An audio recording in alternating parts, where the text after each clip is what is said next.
Hey guys, welcome back to the channel. This is a story about what if Naruto destroying neji for Hinata chunin exams. Before I start, please support for more amazing content, and do consider subscribing to my channel and share this video with your friends. This is written by SpoonandJohn and link in description and support writer. Let's start the video. Now, Hinata slowly struggled back to her feet, legs shaking. She coughed and blood splattered the ground.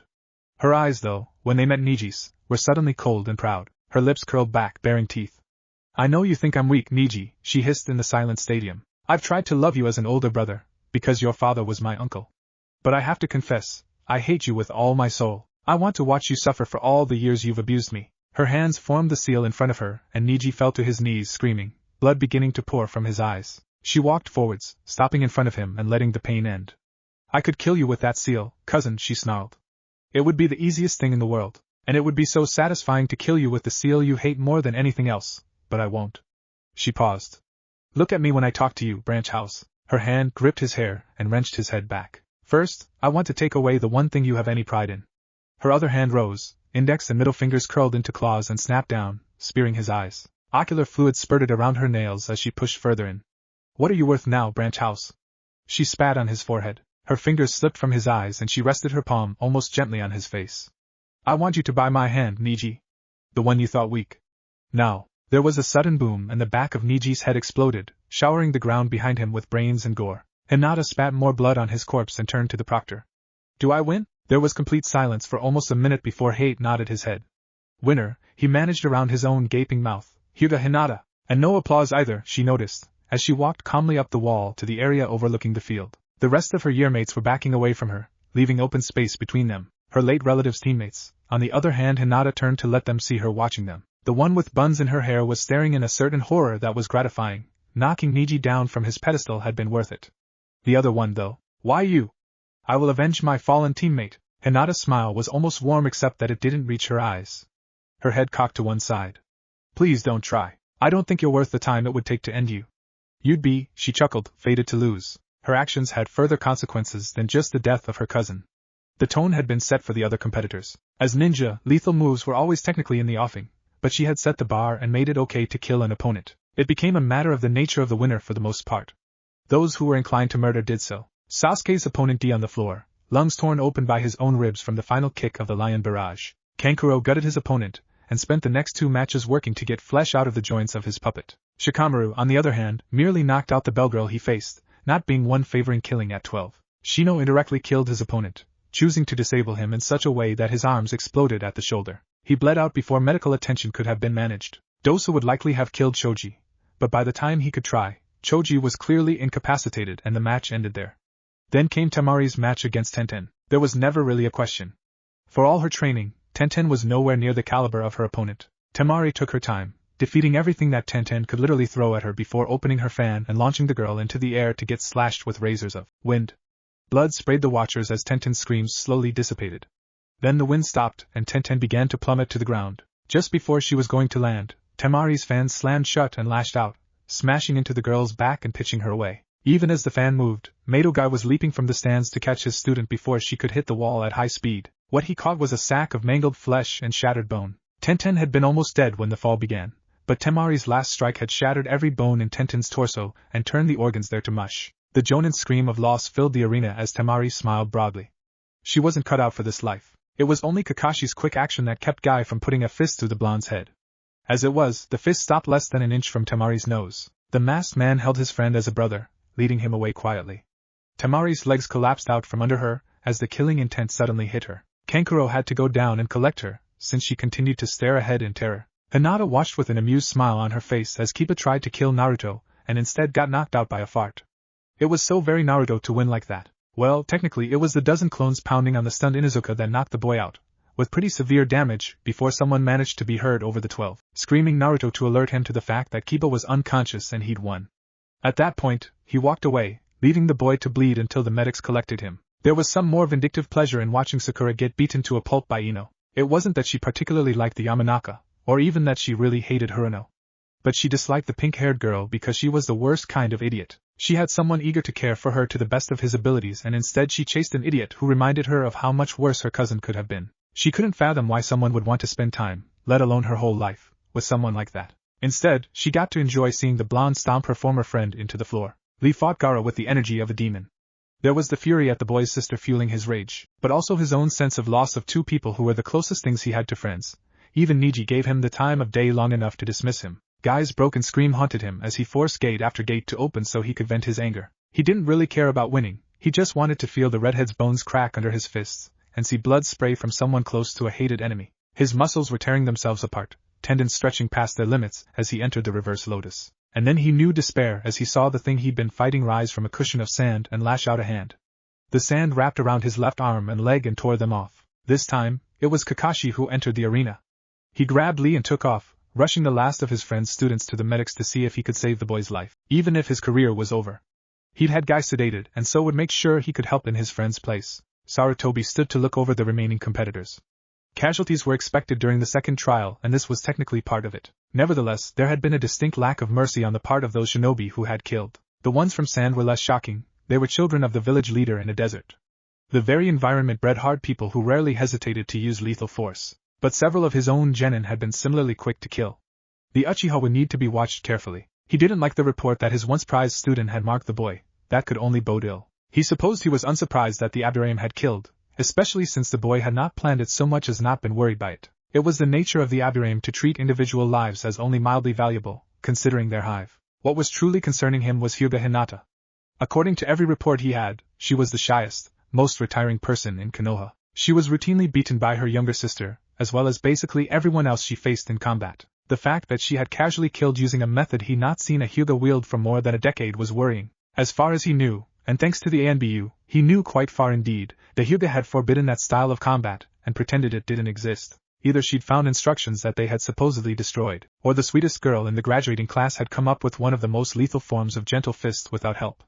That was not making him feel better about this, and that said nothing of the level of cruelty she'd displayed. She had inflicted not only pain, but humiliation on her kin before finally killing him and had apparently seen it as no different than swatting a fly. The matches for the final round of the chunin exams will be as follows. Sabaku no Gaara will face Uchiha Sasuke. Hyuga Hinata will face Nara Shikamaru. Uzumaki Naruto will face Abderrahim Shino. Sabaku no Temari will face Sabaku no Kankuro. Yamanaka Ino will face Dosu. There were mixed feelings in the crowd of genin. Shikamaru had turned deathly pale. Ino had a dark smile on her face. Gaara looked more violently insane than usual. Shino had no apparent expression. Naruto looked more eager than ever. Hinata looked blank, with a hint of amusement. Dosu might have had an expression, but no one could see it. Temari and Kankuro both had vague smiles. All of you have 1 month to train before the next round.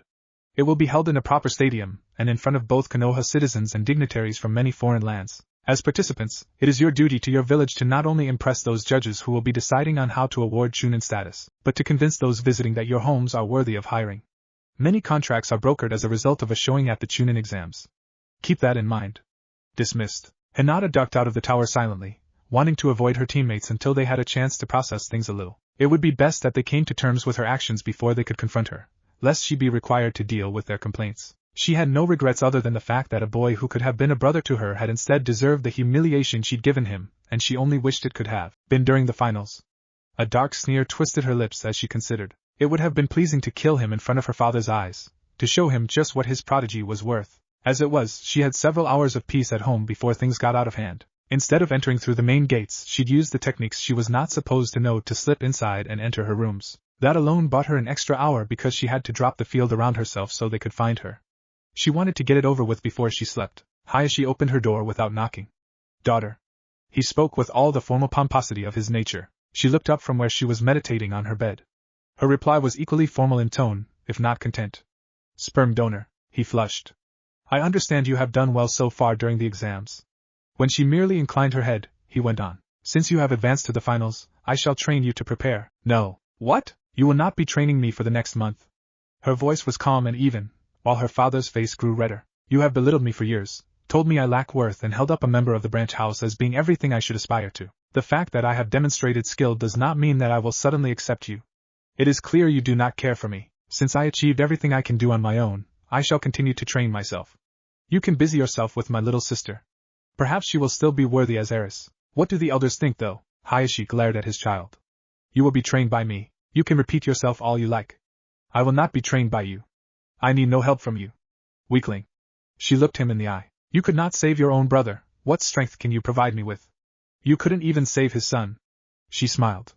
I saw to that myself. She swayed out of the path of his attempt to strike her. When he tried again, her finger jabbed his shoulder. A moment later, it exploded. You should get that looked at. She rose from her meditative position and her foot lashed out, shoving him out the door to lie outside, bleeding. I doubt your arm will ever work again.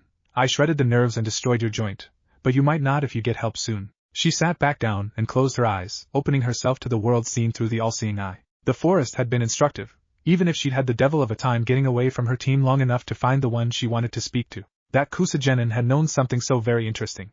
It was almost a shame she'd had to dissect the girl's brain to learn the technique from her. Nevertheless, the mind's eye of the Kagura had proven to be a fascinating addition to the Byakugan. It did not empower it as she expected, but it gave her new insight into those she watched. It had been complicated to inflict upon herself the alterations needed to her chakra and eyes to activate the ability the girl had, but so worth it for the added dimension it allowed. Not only did she see people, she knew more about them. Hinata let the world fill her as she opened herself to it and let it in. First thing in the morning, she vanished from the compound. It was easier than it should have been. Most Hyuga were proud of their eyes to the point of near blindness about other things. That was something she thought silly. They were a powerful tool and nothing else. She had hated her family. Bitterness grew and grew as she tried to be kind because it was so easy not to be. She studied others to learn how a good person was supposed to act. It had been hard, and instead of being glad that she forced herself to pretend kindness, they had abused her. Every time she did the right thing, she was mocked or berated or physically hurt, and hatred bred resentment. It also bred contempt. In her, contempt was twisted to malice. In her own mind, if nowhere else, she indulged in her natural instincts. She plotted time and again how to murder her kin. It was a calming dream in a way.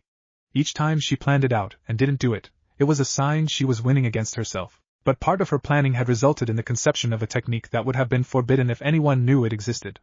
She called it hiding in sight. It was devious in its simplicity and complexity at the same time. All it did was cause the Byakugan to miss the user. It was a way of cycling chakra that erased the user from the sight of the all-seeing eye. That was why she had wanted the mind's eye of the Kagura. She never wanted to be blinded by such an ability. Where the Byakugan saw chakra, the mind's eye saw all life. The combination was exhilarating and overwhelming. It had taken all night to get used to seeing things that way once she'd activated the ability in herself. She would have to be more careful now. She had usually relied on her family just dismissing her to avoid detection, while she would now need to use hiding in sight to evade them. It carried the risk of being seen by an actual eye, though. Her preferred training ground was the Forest of Death. It had been amusing that the second round had been held there. It was one of the few places no one would look for her, so she could play there as needed. She had developed her style of gentle fist by adding in something she'd gotten from Naruto. She smiled. She liked the blonde because he was everything she wasn't.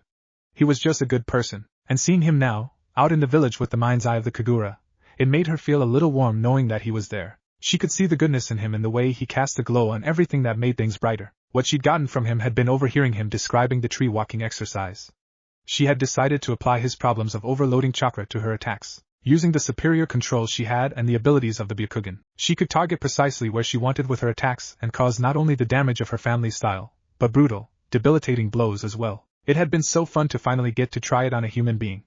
Using it on Neji to show him his inferiority had just made it better. This time, she went looking for trouble instead of practicing her forms. She had spent much of her time devising forms of the gentle fist that countered it. Combined with her devastating blasts, she referred to her style as Cruel Fist. Since the addition of chakra scalpels had meant that she specialized in counterattacks and maiming. She'd learned the family style so she could fight it. Now she wanted to push herself harder. She ran through the trees, diving into a nest of spiders the size of horses. A harsh grin lit her face as she landed and began to lash about her, exploding boss and severing limbs with her hands and feet. Gore sprayed into the air. Eyes burst and abdomens tore. 20 minutes later, she walked out of the destroyed nest, turning at the last moment to spit a ball of fire inside and setting it ablaze. Instead of taking to the trees, she walked back to the edge of the forest. It was a good way to find a few free enemies. This time it only netted her a snake, but she sliced it into ribbons before finding a stream to wash the blood off. She wished she could afford more time alone, but her teammates and sensei would be looking for her, and it would be best if they found her easily. True to form, it only took 10 minutes before she was almost tackled by Kiba. A moment after that, Shino walked up to the pair, accompanied by Kurenai-sensei. "What happened to you, Hinata-chan?" growled Kiba. He leaned in and sniffed her. Then he sniffed again. He glanced at Shino, who nodded. "You're not an infiltrator, so how could you murder your own cousin?" The pack mentality of the Inuzuka. It was frustrating because she wished she understood it better. She had tried to adopt it, but had found that it was the most effective method of getting hurt, or just mocked. And so she had to admit that she knew intellectually that she should care for her kinfolk, but they had made it impossible despite trying to teach herself how to. It was not murder, Kibakuin, she managed when he let her speak. It was during the second phase and we signed those waivers. She trailed off at his look, and I truly hated him with every fiber of my being. Does that make it easier, Kibakuin? I despised him most of all my family and I hate each and every one of those who share my blood. They are not family to me and never treated me like it. I have watched your family, Kibakuin. She turned to Shino. And yours as well. Both are strongly connected to one another. You feel each other's littlest hurts as your own because you are part of a greater self. My blood can do not. They are petty and spiteful. I have tried to be good and kind to them and treat them as family, and for it I have been hurt and mocked. I will not do so any longer. I am a ninja. I am a professional killer. I will no longer sacrifice myself on the altar of their arrogance. Kiba's mouth dropped open. I can't continue to play the sweet idiot for them, said Hinata. I'm better than that, better than them. When I donned my headband, I became a murderer for hire. My bloodkin will no longer be allowed to treat me like they have. She patted Kiba on the cheek. I'm still your teammate, Kiba sighed. Kurenai rested a hand on Kiba's shoulder. Hinata-chan, she murmured. I know I cannot help Shino-kun with his training for the month. Is there anything I can help you with? Hinata closed her eyes, though the bulging veins on her face suggested that she was not blind as a normal person would be. I am unsure, sensei. She frowned. My first thought is no. But perhaps you can recommend someone? Unfortunately, I have no faculty with genjutsu, and if I did, it would not be the time to suddenly work on a new combat style anyway. Kurenai nodded sadly. Shino began to walk away and turned back, resting a hand on Hinata's shoulder for a moment, gave her a small nod, and left. Kiba frowned and left, glancing behind him sometimes at his teammate. You have failed to reveal the extent of your skill to me, Hinata, said Kurenai in a sterner voice. That is probably insubordination. This is technically true, admitted Hinata. On the other hand, as a ninja in service to a hidden village, it is my prerogative and, in fact, my duty to hide my abilities from everyone so that they may be a surprise. We can argue if you like, or we can discuss the potential teachers you know. If you hadn't interrupted, Kurenai replied, I would have finished my point. Since I do not know your abilities, I cannot recommend someone to teach you. I will keep much of it to myself nevertheless. Still, I suppose I can give an overview. Hinata still had her eyes closed. I have some skill in elemental ninjutsu, but nothing special. My own evaluation, for what it's worth, is that my ninjutsu is probably somewhere around chunin level. I have little skill with genjutsu, but I am fairly certain that I can break them with ease, though I would welcome a chance to test that with you, sensei. She smiled faintly. Much of my skill is in close combat. I am working on extending my range, of course, but right now I specialize in point-blank combat. I would say that I have the ability to face a jonin, though only because if I land a hit, it will quite likely end the combat. My skills are strictly lethal. That's part of the reason I have not used them in spars, sensei. That could be a problem, muttered Kurenai. The first person that comes to mind to teach close combat will certainly not help you. Mato Guy has only refrained from hunting you down because you are a Konoha ninja. Hinata's nod was worrying the older woman. Aside from him, Kakashi is out because he's Guy's friend and is training his student anyway. Asuma-kun won't help either, since he's unnerved by your actions. Kurenai paused. Maybe it would be easier to think of those who would help. I can think of 3 total. Midarashi Enko, you met her during the second exam, Marino Ibiki, the scarred man from the first part, and Yamanaka Jukuro. And the last one would not be able to do much for you, since his skills revolve around his family's abilities. So, the only 2 who come to mind for you are both in torture and interrogation? Asked Hinata. I suppose I shouldn't be surprised. All 3 of them, actually. I suppose you could learn from Enko, mused Kurenai. Ibiki is skilled, but his specialties are really not combat. Do you think that Midarashi-san would be able to teach me much? I haven't the slightest idea. Kurenai's eyes darkened. Since you've seen fit to hide your abilities, I could not begin to guess. I understand, Kurenai-sensei. Hinata turned and began to walk away. I shall train myself. I will see you in a month. There was one upside to training this way. She could do it more effectively. Since Kurenai was not checking up on her, and her family was presumably alerted to her absence by her sensei, she could just disappear. So she did. It was an instructive month. She had already concluded that she was no longer going to progress by playing with the creatures in the forest of death. So she moved on. It was just as well, really. A month was a long time for a ninja. She decided to do a little traveling. Despite her age, it was possible to find work as a ninja if one looked around. Mostly she wanted to hunt bounties for the sake of practice. Facing ninja of chunin and jonin caliber meant that she was actually pushed to her limits. Twice, she had to flee her mark rather than to someone who so badly outclassed her. Both times, she went back and killed the man later. She learned a great deal from her travel. Finding missing-nin who worked in back alleys or had turned their skills to killing gave her a whole new insight into how certain techniques could be applied. Hinata spent a lot of time observing specialists from a distance with her unique abilities, learning from their application of impressively lethal arts. She actually regretted having to return home a little. It had been wonderfully liberating not to have to answer to her family, and be observed by her sensei and team. On the other hand, she'd felt a bit of the facade she'd built crumble without the need to be kind to people. It was a price to pay. Apparently Kurenai-sensei hadn't mentioned things to her family. Hinata was judging from the impressively red face her sperm donor was sporting. She allowed the man to rant, hiding her smile at his lamed arm until he began to repeat himself. That is enough. Her voice was mild in the face of his rage. You've said your piece. I am a ninja and an adult. You no longer can order me about merely because you wish it. I am head of this family. He snarled. You answer to me. Hinata was suddenly next to him. Fair enough. I apologize for doing my duty as a ninja of Konoha and seeking to improve myself before the third round of the exams. Should there be another instance in the future, I will see to it that my skills stagnate to appease your sense of self-worth. When her father only darkened in color, she patted him on the shoulder she'd ruined and walked to her room. In retrospect, she mused, perhaps telling her sensei she would see her in a month was not sufficient to hint that she would be off training on her own. No matter. As wrong as it probably was, she rather enjoyed seeing her father turn puce. Sooner or later, he'd burst a blood vessel in his brain and finally put him out of her misery. One night of pleasant sleep in her own bed later, Hinata was making her way to the arena. Her fingers flexed, chakra enveloping them automatically in an invisible sheath, something she'd learned from one of the most vicious medics she'd come across in her travel. The man had refined his scalpels to the point they were entirely hidden. To those without a dijutsu, it was an unpleasant shock when they were horribly dismembered by what they thought was a palm strike they dodged. She'd spent a week training herself to do it without thinking, readying herself when her mind said combat was coming or her instincts screamed. The air was all wrong. The mind's eye of the Kagura was not the most precise measure, but it granted insights nothing else could. Everything was off. A month of hunting dangerous ninja was enough to refine her senses. She was reading the aura of the village, and it felt like an ambush. She had to force her fingers to retract their blades of death to avoid worrying people. In deference to the crowd wishing to view the skill of the last Uchiha, the match will be postponed until such time as it can be fought. Hinata sneered a little at that, not because she really was annoyed in of itself, but just because it felt stupid to give in to civilians. Only a very few ninja were interested in seeing the Uchiha's abilities. Most of them had seen enough to decide he was a talented genin, and nothing more. The second match is between Hyuga Hinata and Nara Shikamaru. Shikamaru raised his hand. I surrender. What? I know full well I'm not prepared to face her. He shrugged. I doubt I could manage before she got a hit in, and I get the feeling that would be deadly. Discretion is the better part of valor for a ninja. Choosing to fight an obviously doomed battle to try and show off?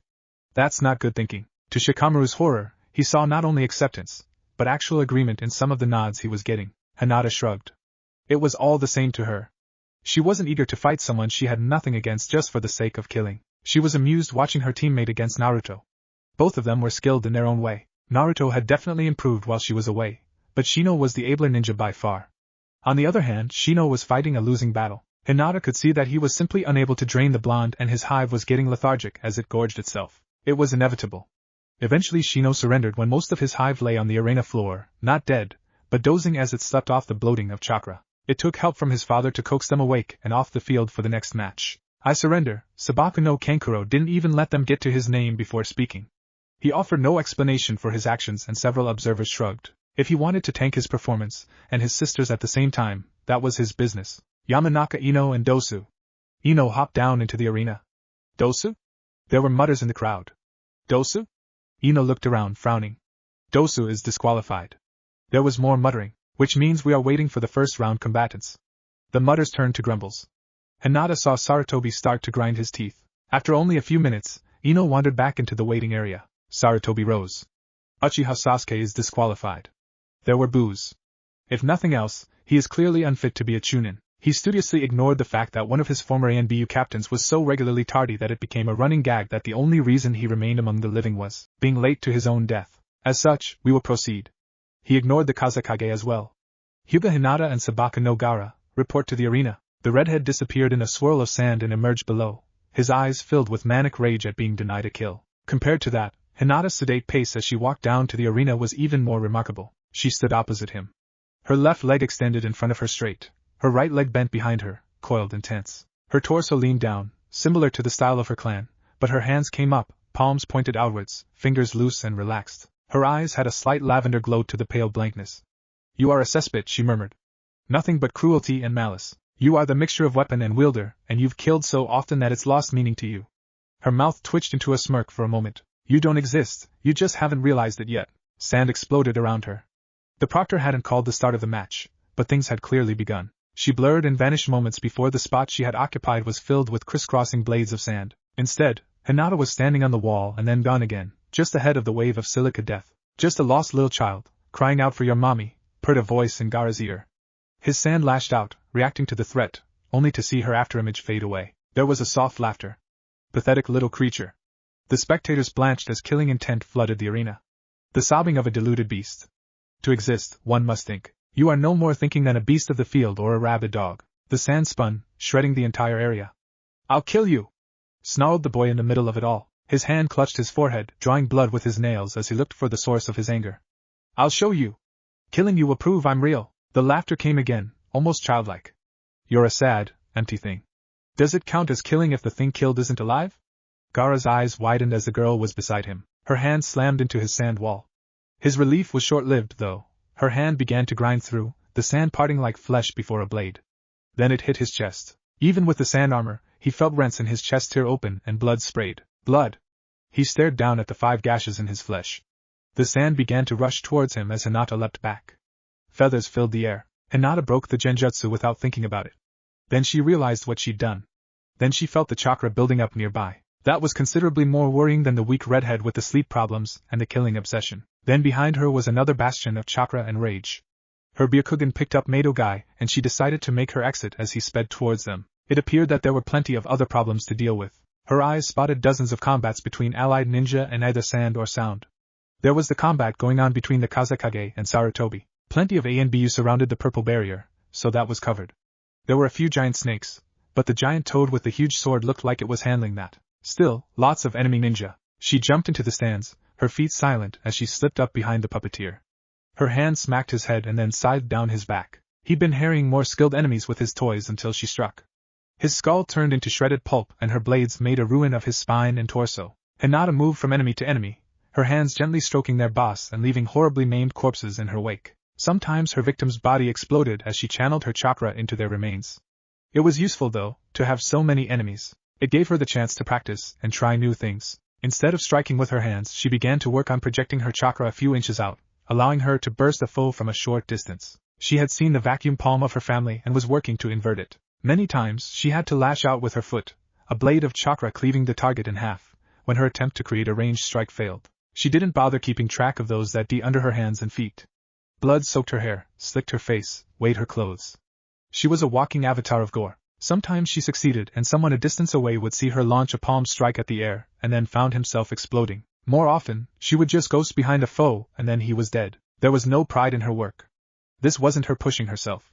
This was just trying to tally the dead before they could do the same to her village. The brief, fleeting satisfaction she felt with the successful use of her lethal new concept was overwhelmed by the emptiness. She didn't indulge herself in killing, just clinically went about her work while trying to improve with the detached air of a scientist. In the back of her mind, she registered Madogai slay the redhead and then proceed to pound the monster that spawned from his corpse. Eventually, a giant man with white hair showed up and sealed the beast in a tea kettle. She saw the Sandaime fall to the Kazekage's minions, taking part of the foe with him to the belly of death. There was Uchiha Sasuke, frozen in the midst of the carnage, shaking like a child as he sobbed. The worst for the youth came when she encountered him in person as she worked her way through the thinning horde. Her visage with its emotionless expression and dripping blood seemed to send him spiraling out of control into flashbacks. She paid him no further mind as he screamed. She had work to do. Soon enough, the enemy was defeated. Some fled. Most did not. There were plenty of allies among the dead. Her eyes saw it all. She tallied the fallen, noting a few dead from her bloodkin among them. Dozens, scores, perhaps more than 200 ninja from Konoha. Many times that in enemy corpses. Civilians had not been spared either. Just in the arena, there were more than 100 who no longer breathed. It worried her that she had no further response to it. She noted the count without feeling anything. There was no sense of loss. They were dead. That was it. Hinata found it a telling sign of her own facade, that it was a facade and nothing more. She might be able to pretend the trappings of normality, but she would never reach internalizing them. 2 weeks of tense activity followed the failed invasion. She was probably the only person in the village who suspected that Naruto was out doing something important. Everyone else focused on the preparations for further attacks. The thing was that she had seen him and the Sannin Jiraiya leaving the village together. It was possible, she supposed, that they were just going for a stroll when the village's single most powerful ninja should be taking up the seat of Kage. Right. It had been galling to learn that the person she had taken to be the Kazekage had been Orochimaru in disguise. She felt guilty that she didn't feel guilty. She knew she should feel bad, that if she had just known and said something, the Hokage might be alive. All she felt was a frustration at her failure to realize, rather than any concern for the consequences. She should have, she felt, at least known that the man intended some sort of duplicity via mind's eye of the Kagura. In the meantime, she had to deal with the fallout of her actions during the invasion. She had been seen by too many to avoid it. Excepting Hitaki Kakashi, she had the single highest body count of a Konoha ninja. She was still impressed that Kakashi had managed to rack up that kind of tally, given that he'd arrived halfway through the fight. Somehow he'd gotten ahead of her by a significant margin. As a result, people were asking questions of her. She ignored them, mostly, but it was annoying, and her family had become ever more insistent in their prying into her movements and life. Hinata had rather enjoyed the fact that no one had cared what she did for a long time. Now, she had A and B following her around and her family constantly bothering her. Even the branch house had taken to spending time with her on the assumption that she would be the next head of the family. She was seriously considering killing someone. On the upside, she had been given a promotion to chunin. She wasn't actually sure it was an upside, but she wanted to think something good had come from the annoyance. She knew there had been talk of promoting her higher, but that had been quashed pretty easily. She wasn't shocked to learn that there was reluctance to promote a genin, no matter how skilled, directly to higher ranks given Itachi's actions at her age, especially considering that the reason for promotion would have been number of people killed. She was utterly unsurprised to learn that Naruto had been sent to get the new Hokage. It was sad that more people hadn't worked out that the absence of the most powerful ninja loyal to Konoha wasn't related to that. She guessed that Jiraiya had no interest in the position, and so had picked his teammate to get people off his back. Hinata was likewise amused that anyone hadn't seen the defection of the last Uchiha coming. Seriously. The brat had been getting on everyone's nerves for weeks. It only got worse when he found out that she had been promoted when he hadn't. Never mind that he had spent his time during the exam sobbing like a bitch. She was being given joint command of the squad with her fellow new chunin, Shikamaru. The two of them began to separate the squad as they had to head off members of Orochimaru's bodyguard to prevent interference, as they worked to catch up. On the other hand, she and Naruto gutted the red-haired flute wielder. Between his horde of clones and her own skills, the bitch had never stood a chance. It took time to deal with the bone-wielding ninja. She had let Naruto go on ahead because she figured that he had the best chance of talking Sasuke into coming back. Despite her skill, the boy was able to keep her at a distance with the forest of bone he conjured. The sharp-edged trees and her own lack of practice at the movements she might need meant that she had to work her way closer to get in range. Eventually, she managed, but she had gotten cut several times in the process. She was still mastering her projection technique, so she had needed to get almost into touching range to do damage. Even her chakra blades could only do so much when he kept replacing the obstacles. When she did get into range, though, it just took a light tap to split his torso open and blow his spine out his back. What she found when she caught up with her quarry at the Valley of the End, she got there just in time to see Sasuke shove a Chidori through the chest of someone who had gone ahead to try and convince him to return. Someone who was the being Hinata used as an anchor to humanity. Someone whose good glow she saw fading before her eyes. That was the worst of it. She could see him losing that faith he had in others. Her eyes saw Sasuke swirl and glow as they began to morph into something else. He was grinning too. And laughing.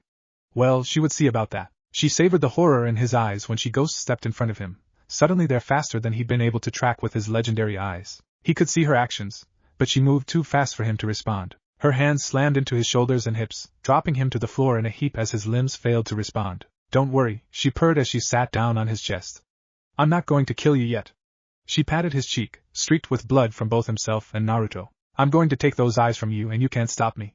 The building chakra in his eyes was enough of a warning. Instead of dodging, her thumb, index and middle fingers formed a claw and snapped down twice, pulling his eyes from his head and leaving dangling nerve endings still attached. "Oh, don't scream," she murmured as she drew on her left wrist and dropped one of the eyes, letting it vanish into the seal. "I hope you'll be glad to know these eyes will be used by someone who is in every way superior to your clan." Her hand rose to her own face, and she didn't make a sound as she pulled out her right eye and sealed it into her wrist. "I've always wondered what you see with these eyes," she murmured as she forced the stolen orb into the vacant socket and applied medical chakra to reattach the nerves to the new eye. "Oh, this is interesting," she said as she watched the future branch away from her. "I can see it will take time to master." Her eye began to spin, although it did nothing to her sight. "But I can't leave you here to be found." Fire was building in her eye. "You were never going to defeat your brother. You had no potential to face a true genius. On the upside, you will soon be free of the pain of knowing that even the dead last has more potential than you ever will. You will never kill your brother. You will never avenge your family. You will never rebuild your clan. The Uchiha with you, weakling. Go now to your kin and proclaim your utter failure." Black fire consumed Sasuke alive. She turned to Naruto. "Ah. You live." She smiled slightly. "I'm glad." She wasn't sure if he were truly alert or drifting in a fog of pain. Hinata's smile was brittle. I don't think I can continue being in Konoha with this eye. And I see your glow has faded. I do wish I could kill him again for taking that light. She patted the blonde head. Goodbye, Naruto-kun.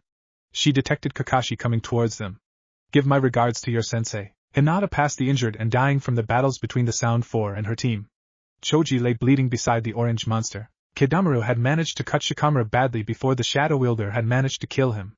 It looked like Kiba had lived, though he had lost an arm killing the two freaks. She ghost-stepped into the village, a mixture of stealth and Shunshin hiding her movements as she slipped into the Hyuga compound. Hello, she whispered behind her father's back. When the man jumped, she lifted the curtain of her hair and showed the new eye in her face. I wanted to let you know I'm leaving Konoha. Her hand snapped out, and his body exploded. I would wish the clan the worst, but I won't leave anyone. 10 minutes later, she stepped out of the compound soaked in gore. Her kin had been laughably easy to kill. Her training had always focused on the killing of those using the gentle fist, and the addition of the Sharingan just made things worse. Her hands had slammed aside guards and showers of severed limbs, and her strikes had blasted boss apart. She was aware she should have felt guilt dealing with Hanabi, but she didn't really care. She hated her sister for the abuse she'd flung and despised anyone with the Hyuga blood.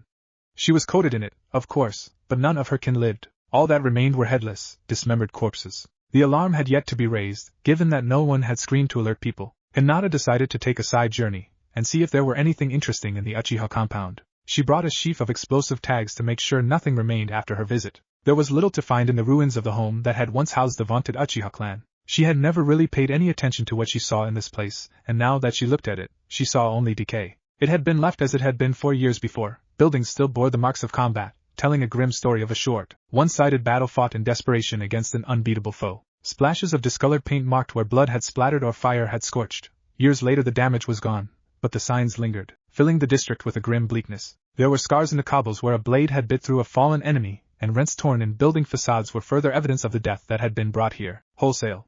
The mind's eye of the Kagura revealed an aura of violence and fear. She took a moment to absorb the sight.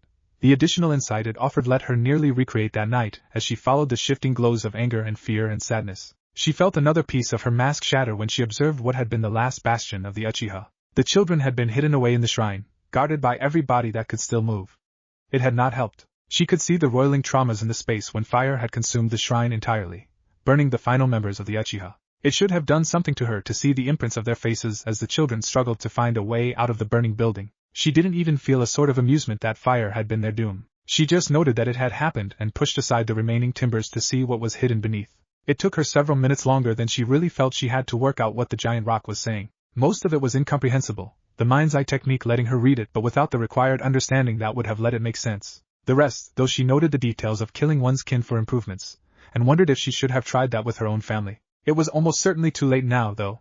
She left several explosive tags behind as she vacated the dark, claustrophobic space that had been the Uchiha's last secret. She was tempted to destroy the entire district, but that seemed pointless. There was nothing to be gained by it, and she wasn't really trying to make some sort of grand statement. Instead, she checked if there were anything of value in the area and finding none, flitted towards the wall of Konoha. Hinata was on the road headed away from Konoha when the night lit up in fire. The road was one of those things she had learned from missing-nin during her time away from home.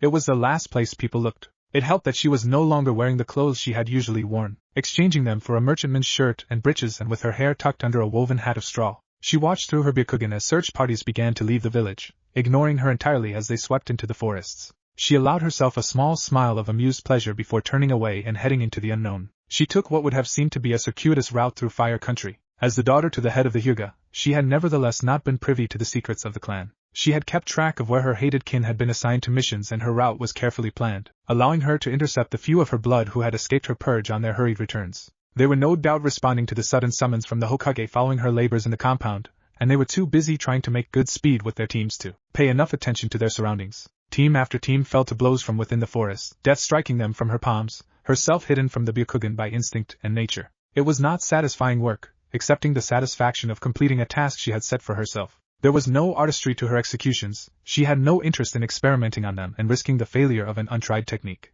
She left them where they fell as testaments to their inability to defend themselves and their surprise at their own deaths. Her kin lay without heads, boss scattered about the forests with a complete lack of attention to placement. Hinata returned to her routine from the exams. She didn't bother scoring her Hitite, and so was treated by many as though she were a loyal Konoha ninja. Either Konoha was unwilling to admit that there had been another incident, or news didn't get around too well. Besides, she couldn't be bothered with holding to a tradition that Nuke-nin declare themselves. and people were willing to hire her for more things this way. Mostly she hunted bounties and sought out fellow missing-nin who were willing to teach a little something to someone new to their world. Few saw beyond the frail form that was the hallmark of the Hyuga. Those that did were the best of her tutors, though none would let her stay a full week in their presence. The small smile and soft tones of her speech did nothing to allay their concerns about her. Out of curiosity, she began to experiment with poisons. It was not something that could be done in a short term, since she had not built up an immunity to even the common varieties, let alone a homebrewed blend of toxins, but their use as a form of battlefield obfuscation was alluring. 6 months after she left Konoha, she passed through Nami. There was a glow to the place that she recognized with a sense of loss. The statue on the bridge told her much of what she needed to know. She stayed only long enough to collect some bandages and fresh water before moving on. Her failing mask told her that Naruto would want her to leave the place quickly, lest any hunters who sought her come here and hurt those he'd helped to save. She felt no such compunction when it came to the gigantic sword she found in the forest outside the village. It was easy to recognize, even if she had only seen it in the bingo book.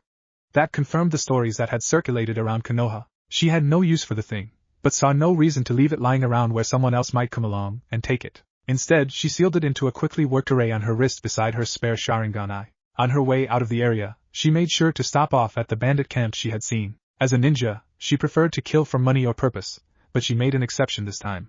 It was a perfect time to practice something that she had yet to perfect. Her stolen eye showed a spectrum of things. Piercing genjutsu was only the beginning. Half her brain saw things in the future, seeing several seconds ahead as she focused on a target, even as she watched the whole world around her. The changes she had made to her own brain interacted with the Sharingan as well, giving her a sort of gauge of thoughts beyond emotion and power. It did not only extend to the physical future, allowing her to see reactions that were purely emotional. She discovered this as she saw the merrymaking of enjoying a stolen keg of beer turn to terror before she had launched a cloud of black flames into the midst of the revelers. It itched and burned as she lashed out with the all-consuming flames of the sun.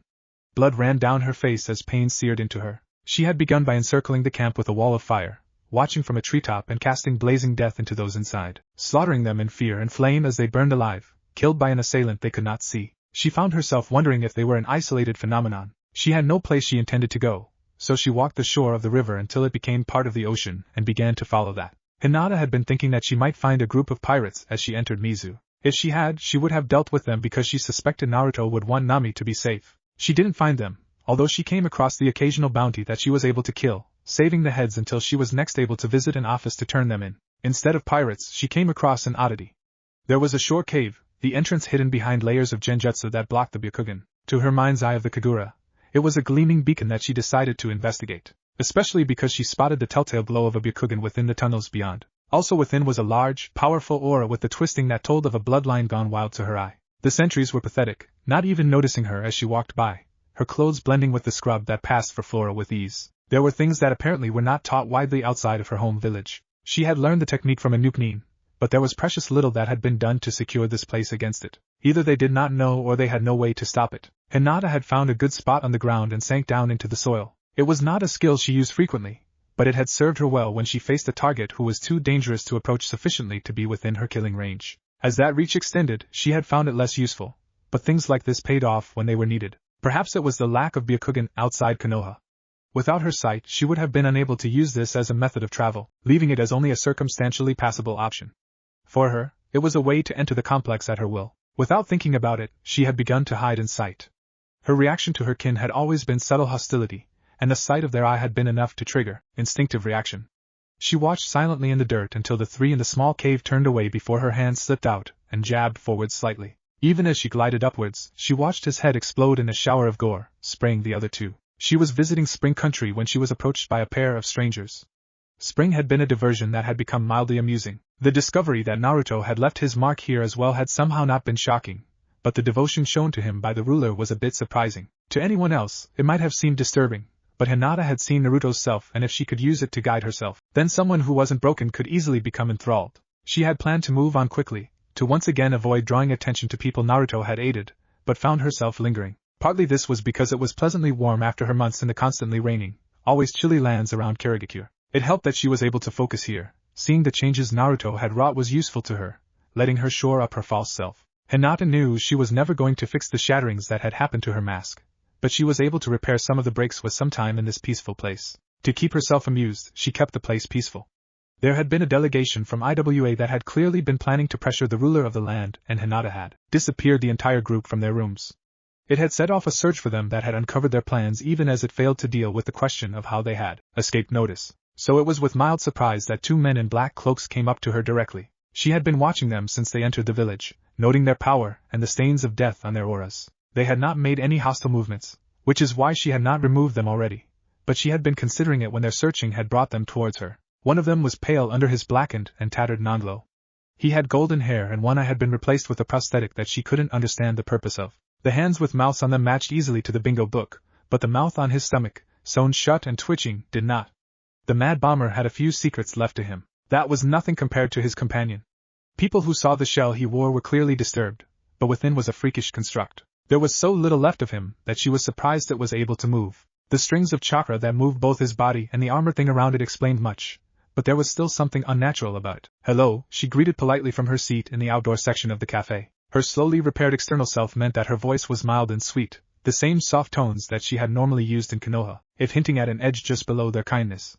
You've been looking for me for the better part of the day, so I wonder at your surprise. The blonde one opened his mouth and was cut off by the other. You are Hyuga Hinata and the last survivor of the clan, am I? She asked. Her posture was relaxed, leaning back. Her left hand hung loose at her side, already sheathed in claws of chakra. You are. His voice was mechanical.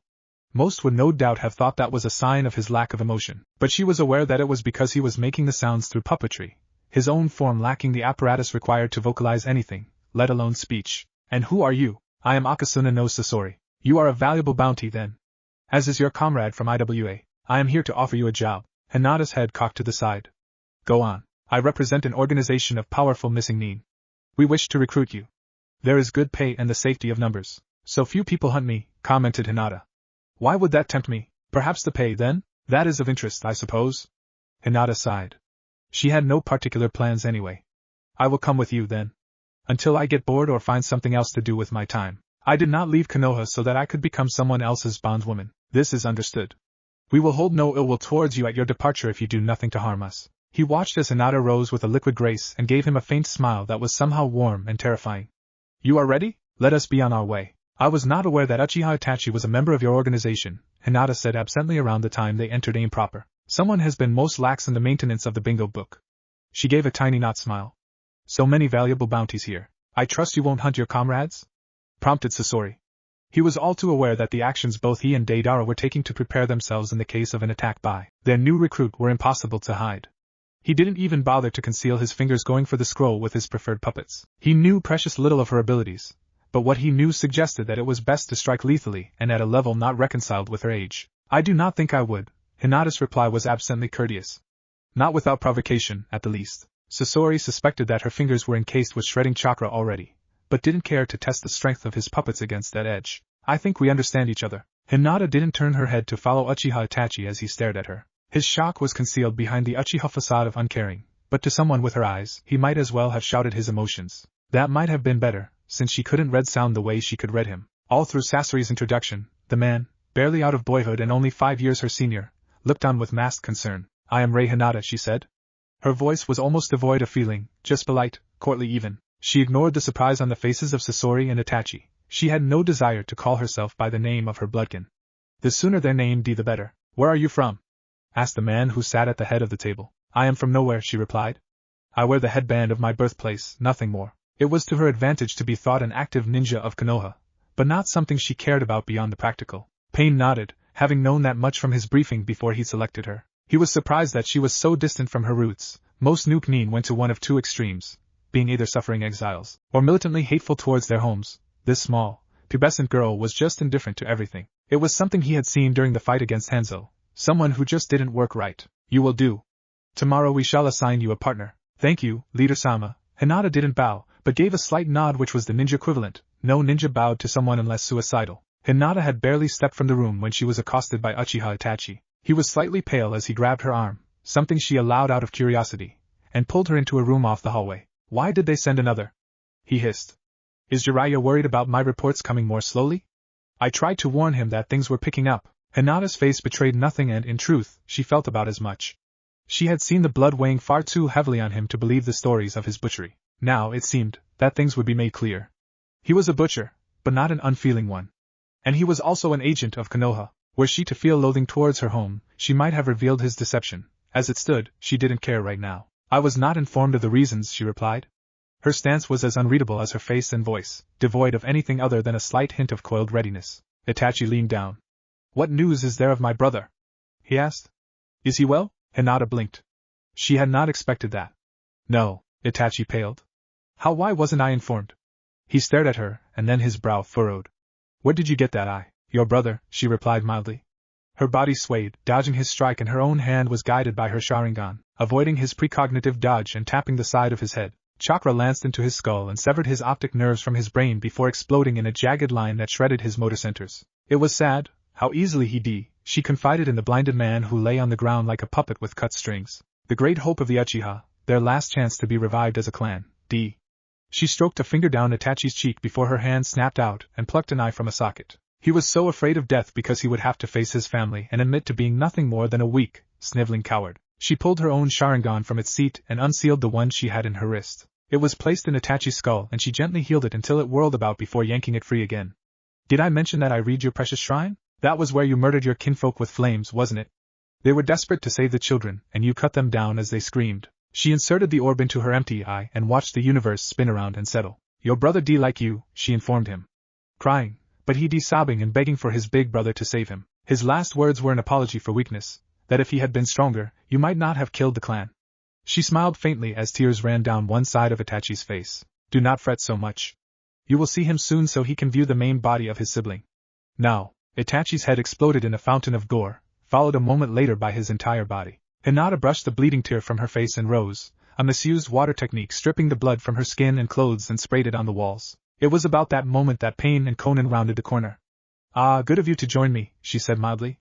I was just about to look for you. Pain was most disturbed by the fact that Hinata wasn't worried. Standing in the room, surrounding her were some of the most lethal ninja alive. Hashige Kisame might have been expected to be upset, but he seemed rather indifferent to the death of the person who had been his partner for the better part of 4 years. Akasuna no Sasori was a huddled form to her flank, the Sandaime Kazekage already out, his mechanical jaw chattering as black grains orbited his body. Beside Pain was Conan, who he knew could level small villages as an idle response to annoyance. He himself could shove someone into the center of a moon, and off in the corner was Uchiha Madara. If that didn't qualify as danger, then nothing did. None of them were actually projecting killing intent, but the effect should have been daunting. He watched her for longer than was effective as an intimidation tactic, trying to see some sign of her awareness of risk. All he could see with the eyes of God was that her hand was wrapped in some sort of dense chakra sheath and that her entire body had energy brimming below the surface. Primed for use. Explain, he said at length. He tried to kill me. Let us say I believe you. Pain left out that he had sensed the rising chakra from Itachi a moment before the lethal strikes from the girl in front of him. Why would he do that? It might be because he was a spy for Konoha, Hinata offered. She cocked her head when Pain's eyes bulged. Oh dear. Didn't someone tell you that? The coughing from the figure in the shadows was noted for a later address. Well, he was. I see. Pain's expression might have been even more empty than Hinata's, if that were possible, with the stillness only the dead could display. Hinata's eyes tracked a form elsewhere in the tower that was scowling though. Perhaps another possibility? He might have asked about news of his brother. Hinata observed that the form in the upper floors of the tower had just experienced a serious fit of terror. He also might have inquired about the source of my Sharingan. I might have admitted that I got it when I killed the boy. It was interesting to see the shape of another dead body go up to the struggling form and help steady its pulse. That would do it, Sasori said slowly. Is there anything else? Hinata asked. Pain stood for a time. Finally, he spoke. No. You will take Itachi's place. Go get his ring and prepare to accompany Hashigake. Pain scowled. Your first task is to go convince a man named Haiden to join us, since we are now one short. Understood. He is immortal. I see. Hinata. Sasori will go with you in case you need to negotiate. Pain paused. On second thought, Sasori, lead them to Oto's main base. I think it time that we have all 10 rings back in the fold. Kakuza can go with Deidara to collect Haiden. Sasori's puppet chittered in amusement. Sasori-san, Hinata was strolling along unconcernedly as they trekked through rice. May I ask you a question? I may not answer. Without the Kazekage out, Sasori found himself feeling distressingly vulnerable near the lethal child. It was hard for him to tell if Hashigake was similarly worried, since the man was virtually invulnerable and carried that freakish sword. On the other hand, if Sasori's suspicions were correct, the girl might well be able to butcher the giant fishman just as easily as anyone else. You are in charge of intelligence for our group, yes? Sasori considered his answer for a moment. Yes. It was not really a secret anyway. And you are a successful ninja, yes? I am. Something was weird about this line of questioning. So can I assume you've done your research on our employers? Sasori didn't answer that one, not sure of what would be a safe reply. He could always lie, but the concern was that he had found precious little. That was a problem to someone like him. There was always the possibility that this monster walking beside him, apparently enjoying the sun, was in possession of some fact he did not have. I understand, Hinata said. I will not raise it again. Sasori wondered if he had dodged a kunai, or if he was just walking into a trap later. How do we get his attention? Asked Hinata. Kisame hefted Samahata and grinned, baring pointed teeth. We can always flood the place. An option, to be sure. Sasori considered the matter for a moment, and then shrugged. He glanced at Hinata. If you would see to the gates? He was curious to see what she would do. He didn't expect her to walk up to the reinforced wood and just sink her hand into it, drawing a rough doorway through the material and kicking it inwards. Kisame scowled. The girl was too short to reach his proper height, so he was going to have to duck. Inside, the pair found a scene out of hell. Hinata was calmly strolling towards the hidden entrance to the base, killing anything that obstructed her path, and ignoring the rest. Those who attacked her had been left in shreds, and the few who'd been close had smeared her body with their ichors as she dispatched them. It wasn't the lethal dance they had seen from the Hyuga, just a mechanical application of death. The fact that she didn't appear to really notice was almost as bad as the idea that she might have skills she wasn't revealing. Her hand tapped the metal doors and they buckled inwards, crumpling in a way that Sasori had most recently seen when watching Kisame deal with a rice paper door. From inside the sinking hallway, Hinata's sweet voice spoke with an emotionless tone. Orochimaru. The Akatsuki are here to discuss the terms of your return to employment. Sasori hurried forwards to ensure there were negotiations. Orochimaru was staring at the tiny girl child who had killed his replacements for the sound 4, and then ripped open his hidden safe room. She stood in a stance that looked like the bastardization of the gentle fist. Orochimaru. It was almost a relief to hear that cold, mechanical voice. Sasori strode into the room. Leader-sama has said that you are welcome to return now that it is safe for you. Safe? Uchiha Itachi is not a threat to you. Orochimaru blinked. Not a threat. His employment with the Akatsuki was terminated recently. So was he. Sasori's manner of speech was matter-of-fact and uncaring that he discussed the death of the most notorious ninja to come out of Konoha since Uchiha Madara. Then again, this was the man who had single-handedly, with an army of puppets, murdered a Kage and turned him into a weapon. By whom? Orochimaru had to know. Presumably it was Pain or Konin, but there were plenty of powerful monsters in the Akatsuki. That had been one reason for leaving. He didn't feel comfortable around that kind of power not in his hands. He tried to kill me, offered Hinata. Orochimaru blinked at what seemed to be a bad joke. You. He quickly reviewed what he knew of her in his head. Until 7 months ago, you were a wallflower. You killed Uchiha Itachi? 2 strikes. Orochimaru's face was a pale rictus of horror. In my defense, Hinata said calmly, I needed him alive to activate his eyes properly. What you are saying? Orochimaru spoke slowly and deliberately with a terrified disbelief in his voice, is that you would have slain him in a single strike if you had not needed him? When the slight figure in front of him only nodded once, that serene not smile and her hands in what he assumed must be a readiness for attack, his face became stormier still. Leader-sama says it is time for your ring to return to the fold. Sasori ignored Orochimaru's indignant fury. If you choose to be wearing it, that is your decision. Orochimaru cast a look at Hinata. The veins on one side of her face pulsed grotesquely. In her other eye, a spinning Sharingan sat observing him. Her face had no sign of any real emotion, and her body was taut for killing. Let me have your Kushi, take command and I'll pack. Hinata blinked. That's who I saw flee Konoha during your attack. I had planned to deal with him, but there were other matters at hand. Orochimaru frowned. Please don't kill any more of my help than you have. Hinata shrugged. Behind her, Hashige Kisame had a hand on his sword and a look of confusion and concern on his face. This girl was seriously worrying him. After several years as a teammate of Uchiha Itachi, he had thought himself used to the stoic youth type. Now he was finding that Itachi had been an emotive torrent compared to Hinata, and where Itachi had carried himself with quiet competence, this one had the look of a blooded hunting hound searching for prey. His new partner was a lethal spring in constant readiness to unwind and scythe through the world.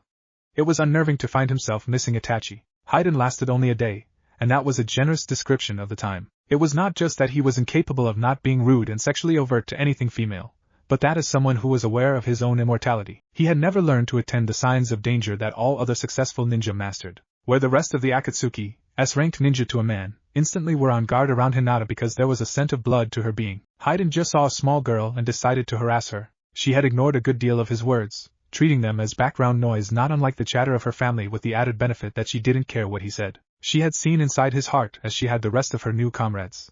Most were cold and willingly steeped in death, but this one was a cesspool. She did not particularly care about his moral degradation in of itself, but seeing it through the mind's eye of the Kagura made her want to bathe to get the spiritual filth off. Still, words were words, and despite her disinterest in tolerating words from others, this was part and parcel of being on a team. And again, he was just a pit of nothing but foulness, so what he said carried less than no weight. It was when he laid a hand on her that she reacted. Rather, when he attempted to touch her. The power of her new Sharingan was horrible in its own way. She not only saw what he was going to do before it happened, she could feel his skin on her forearm and recoiled internally from the sensation, doubly so as she knew that the man was such a cauldron of vile things, and she had reacted the way she would have regardless. Her hand jabbed out. She had remembered the supposed immortality of the man, and her strike sent chakra lancing through the air to pool in his torso for a moment before erupting in a gory display as he was completely shredded and blown backwards into a wall to make an interesting design of blood, bone, and organ. Explain. The orange-haired man had not bothered with a full meeting, only himself and Conan were present. So was the figure of a man in an orange mask who was shrouded in the gloom and out of sight of even the Sharingan. I did not wish to be touched. Hinata did not make any pretext of confusion or mount much of a defense. She stated a simple fact and let the reality of the situation speak for itself. Haiden was a fool, commented Conan from her seat beside Pain. And we did warn him repeatedly. That is not much help when we are scraping up another of our ranks and once again searching for a suitable member to replace him. Pain watched Hinata's complete lack of concern and couldn't help wondering if she felt capable of killing everyone in the room, or was aware that he could crush her like a bug where she stood, or simply didn't care one way or the other. Hinata didn't dignify the statement with a direct response. Wouldn't it be best if this interview were conducted with the one in charge? She asked. It is, said Pain coldly. He is present, admitted Hinata. She didn't gesture to the shadowy figure in the dark. But he is merely observing as usual. I gather that since he has not seen fit to command these proceedings, that they are not particularly serious. The man slowly emerged, his stance not the affable one he usually had, but the rigid back of a ruler. I am Madara. His voice was low and nearly froze the air with its tone. Power boiled off of him, billowing his robes as he watched the thing in front of him observe with that same, cool detachment she always exhibited. You do not look like Madara. I have seen his depiction many times. She said it with a mildness that was unnatural to the others as killing intent and chakra leaked off the man in the mask. Just being an Uchiha does not make you Madara, not when half of you is not even Uchiha. She swayed back as the man was suddenly in front of her. You are insane, she added as she avoided a killing blow that was material for only a moment, and gone again before she could counter-strike. You wear the mantle of a dead man because you wish for death and the peace it brings, but you are too cowardly to reach for it yourself. The one visible eye of the man was a glowing beacon of red that was narrowed in rage as she seemed to dissect his soul with her own stare, flaying aside the scarred layers of psyche to be bared as fresh wounds once more.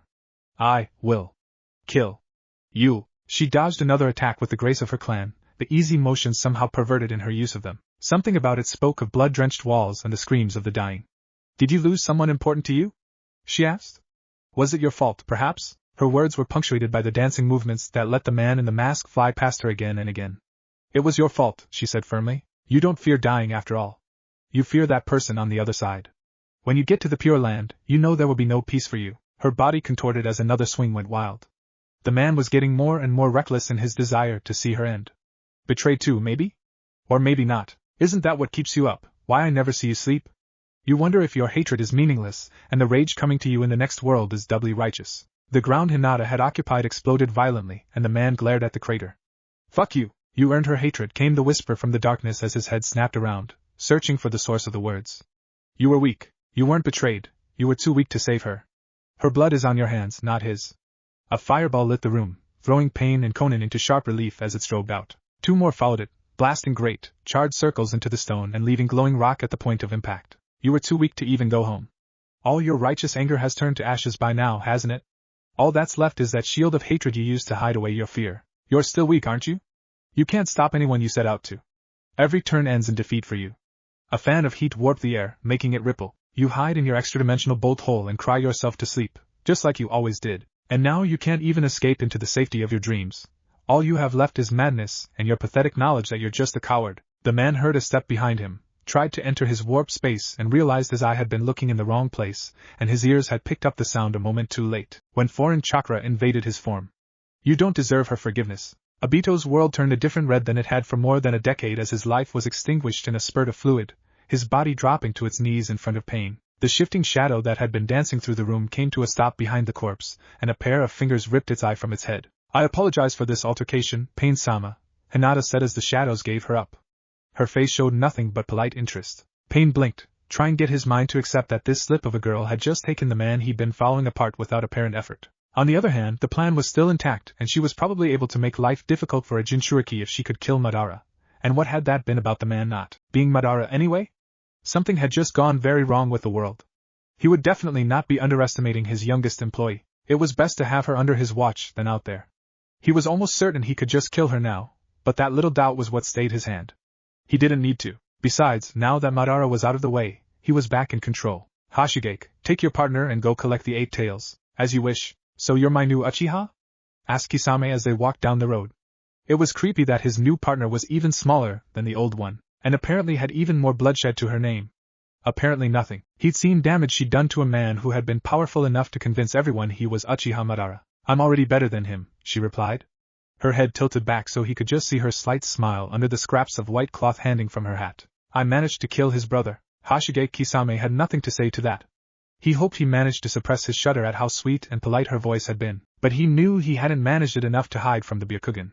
He wasn't afraid to admit that he was more than a little repulsed by her. He'd met a few people in his time who were that soaked in the scent of killing, and they were all addicted to the feel of taking life. Momochi Zabuza had been one of his comrades, and the man was gleeful in the act of murder. This was worse, she didn't even seem to enjoy the death she dealt, just killed and killed. Is something wrong, Hashigake? No, he replied, too quickly, and he knew it.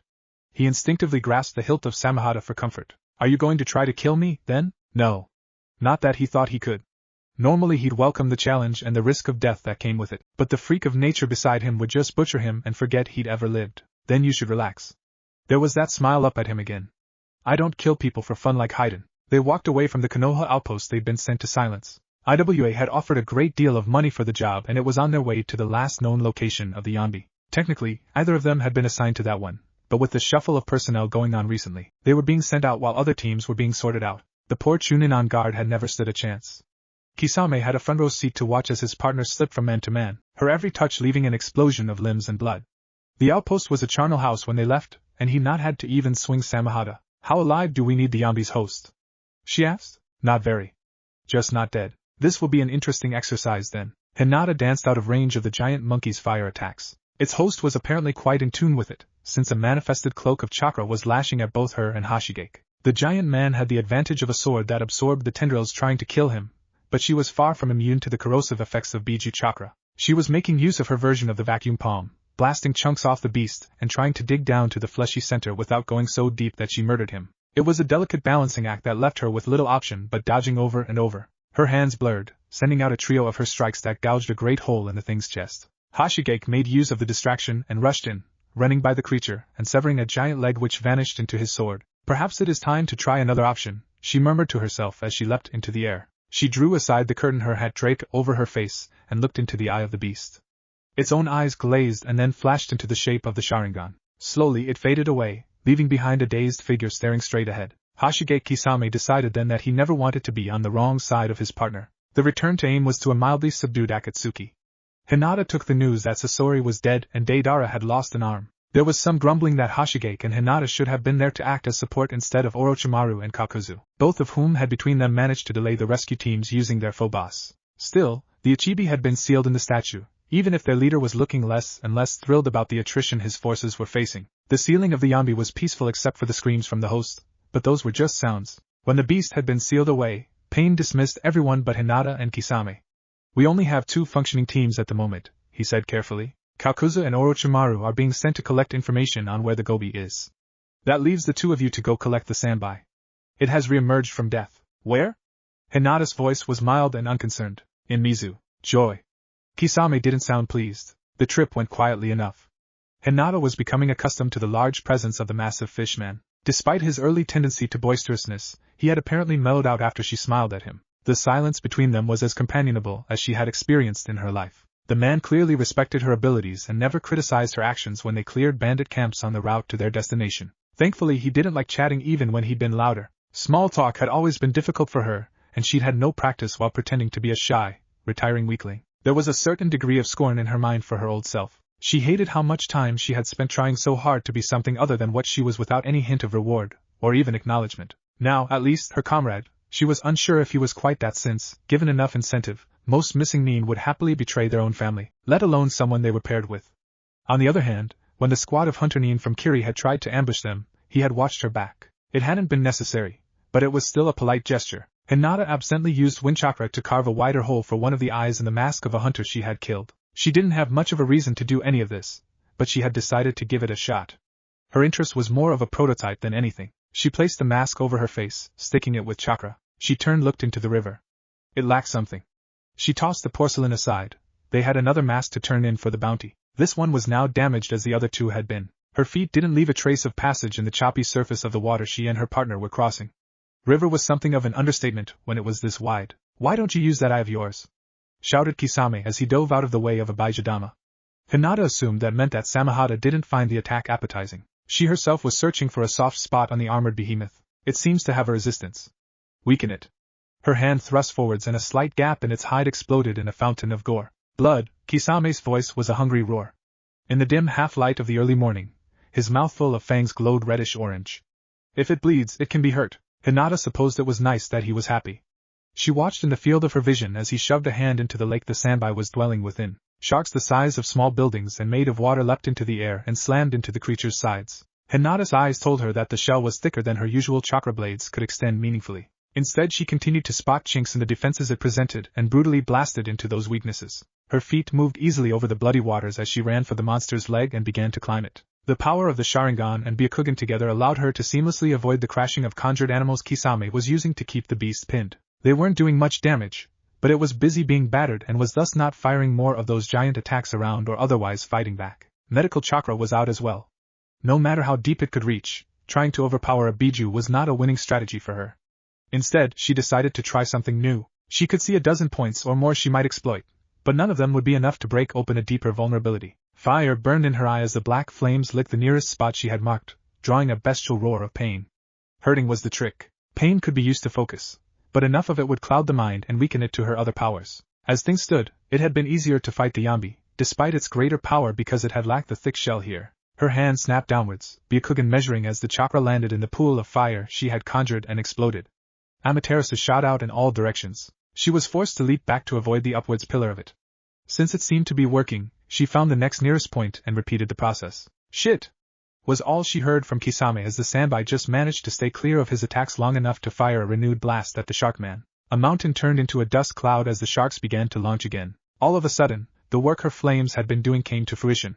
A section of shell peeled away from the underlying flesh. Amaterasu had spread outwards underneath, and weakened the bonds until it fell off. Kisame, already on it. A giant shark, this one flesh and blood jumped up, spinning in a way that reminded Hinata of Kiba's family style, and ground its way into the exposed flesh of the sandbai. The keening cry was blood-chilling. Hinata ignored it, and began to make her way towards the head. No you don't!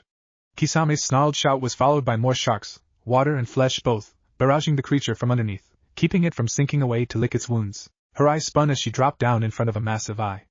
The pupil dilated and another bellow of misery echoed before the Sharingan flashed, and it stilled. I shall lead it to the prepared site. They probably would have killed the team from Konoha that had arrived to deal with the sandbai themselves, but the ceiling was already complete, so they just left a massive battlefield and wreckage strewn about for the group to try and interpret. You have a bit of time off, Pain said when they returned. Hinata shrugged and retired to the training grounds, unwilling to not experiment with the new combination of techniques she had tried out. The next month was peaceful for Hinata.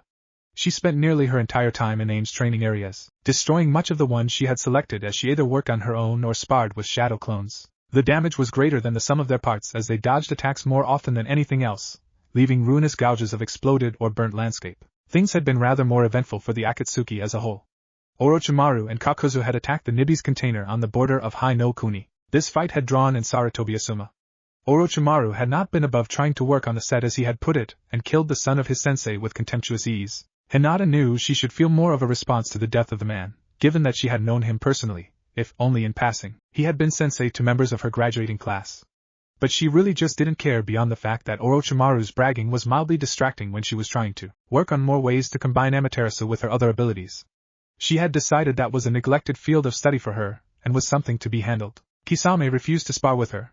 Although he was incredibly polite about it, he nevertheless categorically maintained that he was busy with other things. Since that avenue was closed to her, Conan and Pain were both secluding themselves to do something or other involving lots of maps, and the rest of the Akatsuki were off doing things, except Deidara, who was still recovering from the trauma of losing a chunk of his body, or rather, the trauma of Orochimaru replacing the missing limb with an arm that came complete with the mouth in the palm that Deidara was disinclined to ask the providence of. She instead observed them. There were so many interesting twists to the tower alone, as had become her habit in Konoha and then on the road. She helped alleviate boredom by mental exercise. Unfortunately, the first 12 years of her life had been spent in company of people she hated endlessly, so the things she tended to plan out were deaths and sabotage. As a result, she found that she was mapping out the best routes through the tower. It probably wasn't healthy to be doing, but it kept her from becoming horribly bored when there was nothing to do. You have a new task. Hinata and Kisame had been summoned by pain early in the morning. Kisame looked greatly displeased to be awake before the sun had begun to rise, while his partner had the same faint expression on her face that seemed to be permanently stationed there. I assume we are to collect one of the biju? Hinata asked, head tilted deferentially. The Hachibi, replied the orange-haired man. His last known location was outside of Kumo, headed towards the land of noodles. Understood. It was not an easy task to find the Hachibi's host. In fact, it was nearly impossible. The one thing they knew about the man was that he had a tendency to vanish for extended periods. Operating outside of AIM, they had limited access to Kakuzu's contacts and bounty offices that would have kept tabs on a valuable subject like that. The death of Sasori had meant that his entire information network had collapsed. Hinata had reviewed what little the man had committed to paper using her Byakugan, but he had clearly preferred to keep everything in his head. The result was that even if the Akatsuki, or Hinata herself, had wanted to assume control of said network, it would have been next to impossible. With most of the membership lost with the Red Sand, Hinata and Kisame were forced to resort to stealth, something that the large man was surprisingly skilled at. Perhaps it was because the man was so big, but somehow he moved completely silently when he wanted to. His problem was mostly that he couldn't fade into the background completely because no matter how good he was still a giant blue fish man. That also limited his ability to physically infiltrate buildings not meant to accommodate his size. Twice, they infiltrated Kumo in the hopes that there was some information on the missing killer bee. Without luck. A month and a half of wandering through the entire country had turned up only the occasional rumor. They had come by way of Noodle and by all accounts, he'd never made it that far. It wasn't until in desperation, they tried entering Kumo a third time that they got any useful intelligence. No one knew why the man was headed to the back end of nowhere, but they'd take it. Since he was headed to somewhere on the far side of AIM, they decided to resupply instead of relying on that which they could steal or take from corpses. Kisame gulped when killing intent began to roll off his partner in thick waves.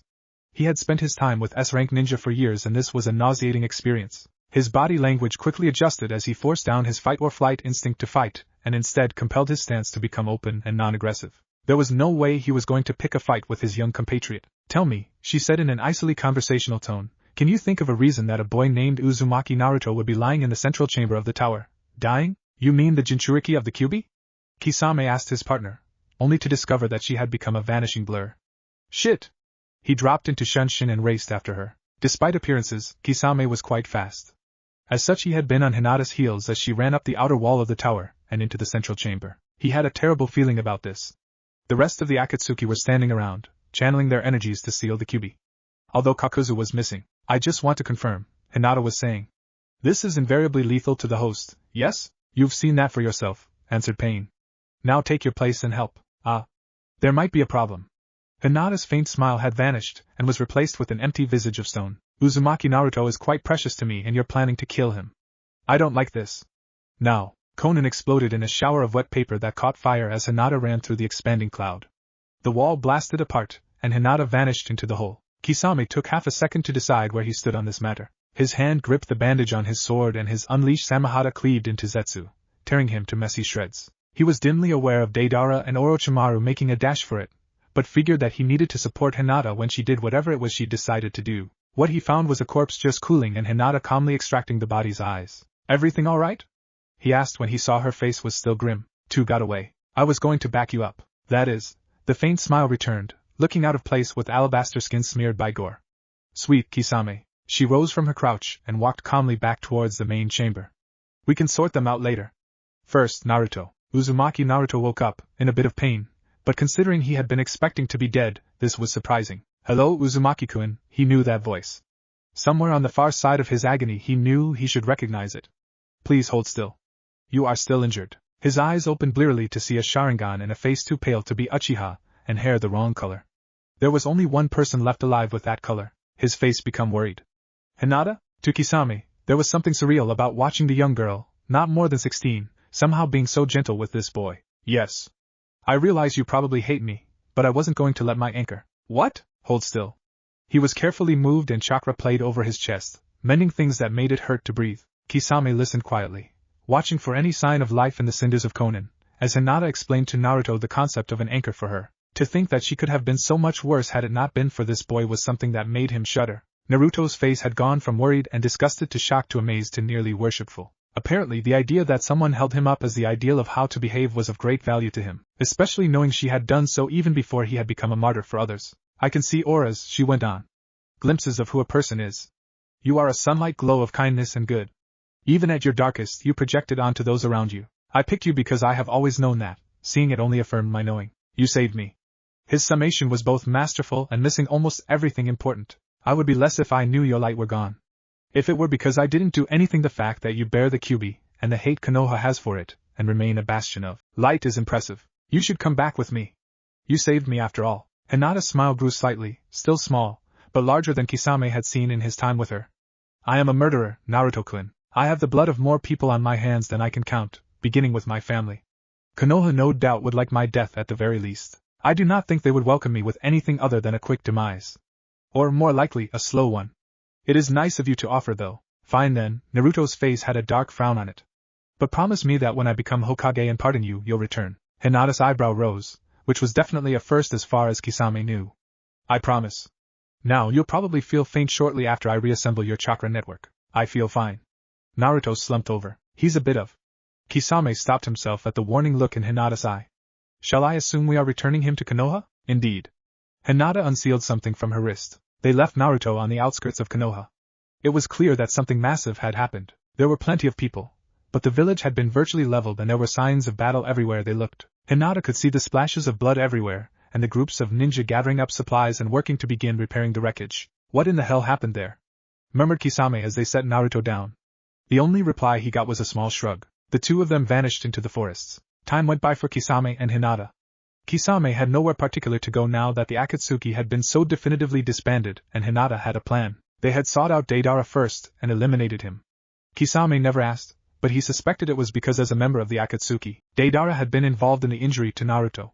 The only thing Hinata said on the matter was, I killed the last person to injure him. The harder job had been finding Orochimaru. The man had clearly gotten word of Deidara's death and gone to ground. By the time they got to Sound, it was a death trap designed to eliminate them. Kisame had razed the whole village to the ground on principle. He was offended that Orochimaru thought they were stupid enough to get caught like that. He suspected that the snake had done something that should have blocked his companion's Byakugan but, as usual, filed it under things that he didn't ask about. That was why they were trudging through Mizu. Again. It was a dismal place and jobs were few and far between there. The whole country was still recovering from the internecine fratricide that had been its byword for so long. It meant that they had to resort to ambushing merchants for food. Hinata didn't really care beyond knowing that if they did it often enough, there would be ninjas sent for them they would have to kill. It wasted time that could be spent hunting the last of the current threats to Naruto. There had been a lead 6 months before, a good one that almost certainly would have led them to Orochimaru. It had also been when word had reached them through informants that IWA had attempted to kill Uzumaki Naruto, and had been repelled at great cost. That hadn't mattered to Hinata. Someone had dared to try and harm Naruto, and that was an action with only one sentence. Despite her recent reluctance to kill civilians not in the way, that had been set aside. Kisame had walked calmly through the ruined streets of IWA, casually using Samehada to kill anyone who managed to enter his reach. There weren't many. A pair of Hinata's shadow clones had split off from her and all three tore the village to shreds, putting everything that lived within the walls to death. It had been one of those times that his young partner was truly other to him. She moved like the wind, dispensing lethal attacks with assurance, and a distinct lack of mercy or even apparent feeling. Those who had fled had been allowed to go, but nothing in the village survived that day. Kisame had decided to make their point abundantly clear and emptied a satchel of explosive tags looted from Deidara to reduce the entire area to rubble, then dust, then a crater. He had then filled that crater with water, just to be sure that no one missed it. The smile Hinata had given him was the warmest he'd received from her, and it was terrifying. Hyuga Hinata? The messenger ninja froze as too dangerous ninja whirled to face him. I have a message here from an Uzumaki Naruto. He held out a scroll and a sheet of paper. Please sign here. A water clone of Kisame stepped forwards and signed, face suspicious. Thank you, sir. Have a good day. Hinata made a shadow clone and let it open the message. A puff of smoke turned into Uzumaki Naruto. Hi, Hinata-chan. You are a clone, she stated. Yep. I have a message for you. Boss says you have to honor your promise now. Kisame saw something resembling a true smile spread on Hinata's face. Oh Max, Naruto. Beginning around the time of the month break following the capture of the Yanbi, Naruto watched as a subdued Team 10 entered Konoha. Not even all of it. Sarutobi-san wasn't there and neither was Choji. Shikamaru limped slowly, his only remaining arm around Ino's shoulders.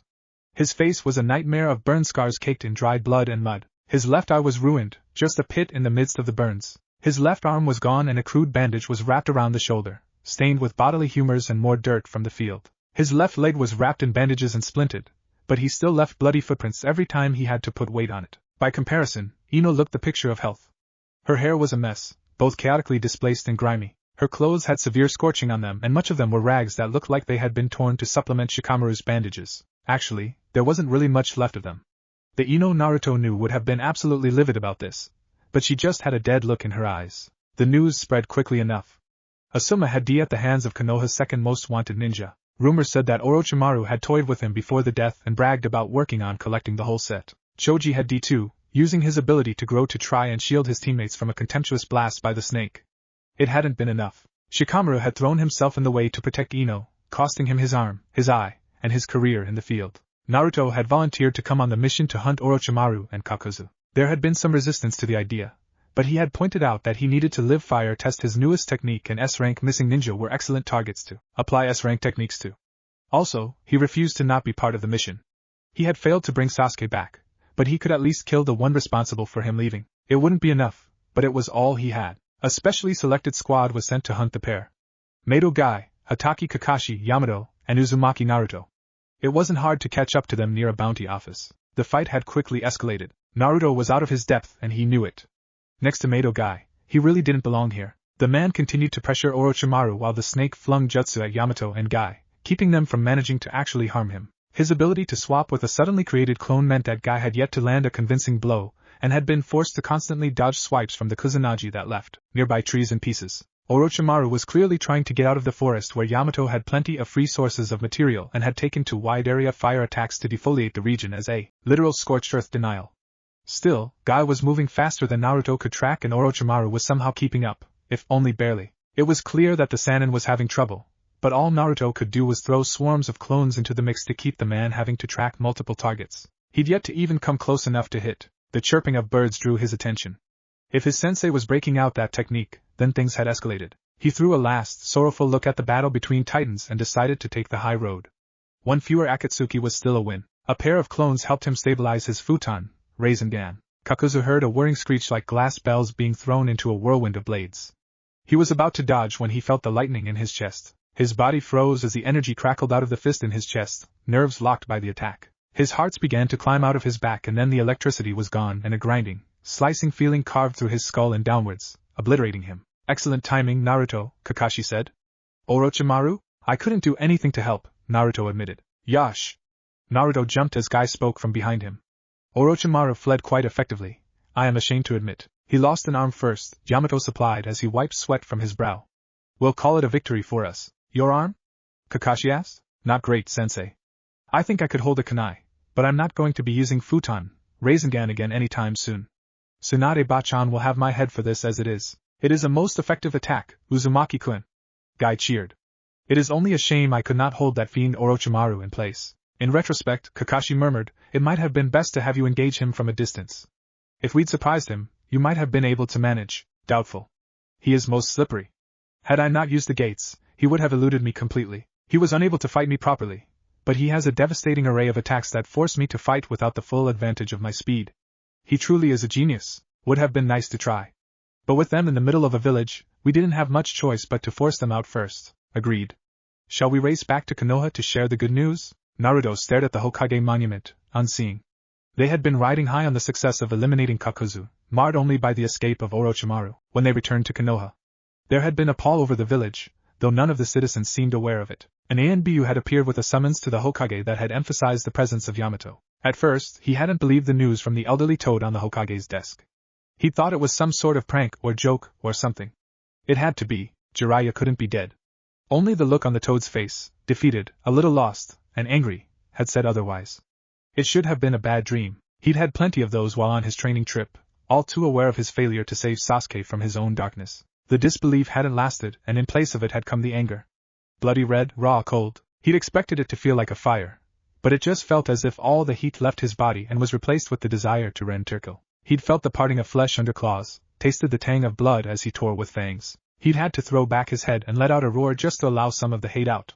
It was so clean. He could slip into this fury and let it wash away the hurt and the loss and the confusion. It would be easy.